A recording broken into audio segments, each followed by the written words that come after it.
Hello friends, అందరికీ నమస్కారం. Welcome back to Akhila edgy news. Andhra Pradesh ప్రభుత్వం రైతన్నలకు శుభవార్తను అయితే తీసుకురావడం జరిగింది. అన్నదాత సుఖీభవ డబ్బులు రిలీజ్ డేట్ అయితే ఫిక్స్ చేశారు. ఈ డబ్బుల్ని త్వరలోనే రైతుల ఖాతాలో జమ చేస్తామని అయితే చెప్పుకొస్తున్నారు. దీనికి సంబంధించిన పనులన్నింటినీ ప్రభుత్వం వేగవంతం చేసిందని అయితే చెప్పడం జరిగింది. సుమారు 6 లక్షల మంది రైతులకైతే ఈ అమౌంట్ అనేది జమ అవుతుందని అయితే చెప్తున్నారు. ఇందులో చాలామంది రైతులను తొలగించారని, తప్పుగా ఉన్న రైతుల పేర్లు తొలగించారని చెప్పడం జరిగింది.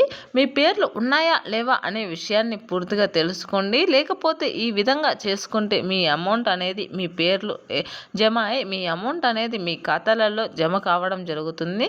మీ పేర్లను అనేది మీకు అన్నదాతలు చేర్చుకోవాల్సి ఉంటుంది. కావున ప్రతి ఒక్క విషయం స్పష్టంగా చెప్తాను. అంతకంటే ముందు మన అఖిల ఎడ్జీ న్యూస్ ఛానల్ని దయచేసి లైక్ చేయండి, షేర్ చేయండి, కామెంట్ చేయండి. అలాగే మరిన్ని వీడియోస్ కోసం నా ఛానల్ని సబ్స్క్రైబ్ చేసుకోండి. అప్పుడే నేను చేసే ప్రతి వీడియో మీ వరకు చేరడం జరుగుతుంది. ఇప్పుడైతే పూర్తి విషయాన్ని అయితే తెలుసుకుందాం. ఆంధ్రప్రదేశ్ కూటమి ప్రభుత్వం రైతన్నల కోసం ఎంతగానో శ్రమించి వారికి అన్నదాత సుఖీభవ డబ్బులు జమ చేసేందుకు అయితే కృషి చేస్తూ ఉంది. ఈ అమౌంట్ సంక్రాంతికి రావాల్సి ఉంది, కానీ కొన్ని సాంకేతిక ప్రాబ్లమ్స్ వల్ల ఫిబ్రవరి నెలలో జమ చేస్తామని అయితే చెప్పడం జరిగింది.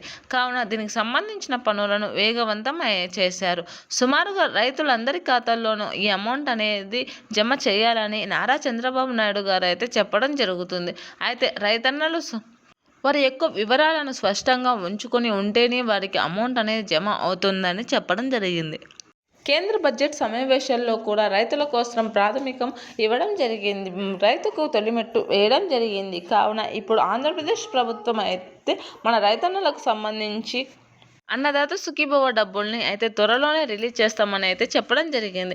ఏడాదికి 20,000 రూపాయలు అన్నదాత సుఖీభవ కింద రైతులు పొందడం జరుగుతుంది. ఈ డబ్బుల్ని ఒకేసారి కాకుండా విడతల వారీగా ఇవ్వడం జరుగుతుంది. ప్రతి విడతలో 7,000 నుంచి 6,000 రూపాయలు రైతుల ఖాతాల్లో అయితే జమ కావడం జరుగుతుంది. దీనిని ఫిబ్రవరి నెలలోనే రిలీజ్ చేస్తామని చెప్పుకొస్తున్నారు. అయితే దీనికి సంబంధించి రైతన్నలందరూ కొన్ని ముఖ్యమైన పనులు పూర్తి చేసుకొని ఉండాలని, పూర్తి చేసిన రైతన్నకు మాత్రమే ఈ అమౌంట్ అనేది జమ అవుతుందని, సుమారుగా 21వ విడతలో 6 లక్షల మంది రైతులను తొలగించడం జరిగిందని, ఈసారి అలా జరుపుకోకుండా ఉండాలంటే వారందరూ ఈ పనులు చేసుకోవాలని అయితే అన్నదాత సుఖీభవ సెంటర్ లలో కానీ మీ సచివాలయంలో కానీ చేసుకోవచ్చని అయితే చెప్పడం జరిగింది. ఇది పట్టణ ప్రాంతంలో అలాగే గ్రామీణ ప్రాంతంలో ఉండే అందరూ రైతులు చేసుకోవాల్సి ఉంటుందని అయితే చెప్పకొస్తున్నారు. అయితే ఏ పనులు చేసుకోవాలి అనే విషయాలను పూర్తిగా తెలుసుకుందాం. ముందుగా పట్టాదారు పాస్బుక్లలో మీ పేర్లు ఉన్నాయా లేవా అనేది చెక్ చేసుకోవాలి. ఒకే కుటుంబానికి సంబంధించి 2-3 రైతులు ఉండి వారు వేరు పట్టా పాస్బుక్లలో మీ పేర్లు ఎక్కించుకొని మీ పేర్ల మీద భూములు ఉంటే కనుక వారందరికీ రాదని, ఒకే రైతుకు ఒకే ఇంట్లో ఉన్న వారికి ఒకే రైతుకు మాత్రమే వస్తుందని అయితే చెప్పడం జరిగింది. కావున మీరు అయితే సరి చేసుకోవాలని అయితే చెప్పడం జరిగింది. ఒక కుటుంబానికి సంబంధించి ఒక రైతుకు మాత్రమే అమౌంట్ అనేది రిలీజ్ కావడం జరుగుతుంది. అలాగే ఈకవైసీ పూర్తి చేసుకున్న రైతులకు మాత్రమే అమౌంట్ అనేది రావడం జరుగుతుంది. కావున మీ దగ్గరలో ఉన్న మీ బ్యాంకు ఖాతాల్లో కానీ లేకపోతే మీ యొక్క సచివాలయంలో కానీ ఈకవైసీ అయితే పూర్తి చేయాలని చెప్పడం జరిగింది. అలాగే బ్యాంకు బుక్కులకు ఆధార్ కార్డు అప్డేట్ అనేది చేయించి ఉండాలని అయితే ఈకేవైసీ పూర్తి చేయించుకొని ఉండాలని అయితే చెప్పుకొస్తున్నారు. కావున ఈకేవైసీ ఆధార్ కార్డు లింక్ అన్నింటినీ పూర్తిగా చేసుకొని ఉన్న రైతులకు మాత్రమే అమౌంట్ రావడం జరుగుతుంది.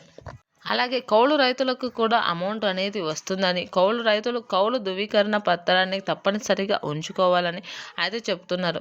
కావున వీటినన్నింటినీ మీరు దగ్గరలో పెట్టుకుంటేనే మీరు పెట్టుకుని అప్లై చేసుకున్న రైతులకు మాత్రమే అమౌంట్ అనేది వస్తుందని అయితే చెప్పడం జరుగుతుంది. కావున ప్రతి రైతన్న కూడా వీటినన్నింటినీ దృష్టిలో పెట్టుకొని అమౌంట్ అనేది విడుదల చేసిన వెంటనే మీ ఖాతాలలో జమ అయ్యే విధంగా చేసుకోండి. ఈ అమౌంట్ అనేది ఫిబ్రవరి చివరి వారంలో లేదా మార్చి ఫస్ట్ వారంలో అనేది అమౌంట్ రిలీజ్ చేస్తామని అయితే చెప్పుకొస్తున్నారు. కావున ప్రతి రైతు కూడా వీటిని రిలీజ్ అయిన వెంటనే మీ ఖాతాలో జమ అయ్యే విధంగా చూసుకోండి. ఈ 22వ విడతకు సంబంధించి కూడా సుమారు 5 లక్షల మందిని తొలగించినట్లు అయితే సమాచారం ఉంది. దీని ద్వారా రైతులు వారి యొక్క అప్డేట్స్ అనేది అన్నింటినీ సక్రమంగా చేసుకుంటేనే వారి పేర్లు నమోదు అవుతాయని, నమోదు అయిన వెంటనే మీ ఖాతాలో డబ్బులు అనేది జమ అవుతాయని చెప్పడం జరుగుతుంది. మరిన్ని మంచి వీడియోస్ కోసం నా ఛానల్ని లైక్ చేయండి, షేర్ చేయండి, కామెంట్ చేయండి. అలాగే సబ్స్క్రైబ్ చేసుకోండి. Thanks for watching this video.